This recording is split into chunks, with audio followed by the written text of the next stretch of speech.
আসসালামু আলাইকুম। অনেক দিন পরে আসলাম আপনাদের মাঝে। আজকে প্রথমেই দেখাই, এই দেখেন আমাদের আজকে অ্যাকুয়ারিয়ামে দুজন রানী। এটার ভিতরে আমি রেশম দিছিলাম আর শাপলা রয়ে দিছি। শাপলাগুলো খুব দ্রুত বৃদ্ধি পেয়েছে আলহামদুলিল্লাহ। তারপর আমার এটা সেট আপটা চেঞ্জ করবো আল্লাহ যদি বাঁচায়।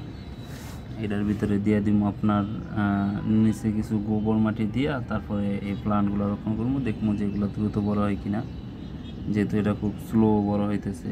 আর এটা কী জাত, এত স্লো বড় হয় নাকি এত দ্রুত বড় হয় সেটা আমার জানা নাই। যদি কারো জানা থাকে জানাতে পারেন। আর এদিকে দেখেন আমি আমার সেট আপ পুরোপুরি চেঞ্জ করছি। এখানে সোলারটা বসিয়ে দেওয়া, মোটরটা এখানে দিয়ে দিছি। এই দেখেন মোটরটা এখানে দিয়ে দিছি।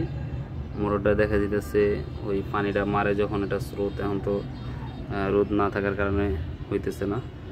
পানিটা যখন মারে তখন পানিটা পুরো এক করে আমরা একটু ঘুরে। তো কেমন হলো সব কিছু আপনারা জানাবেন।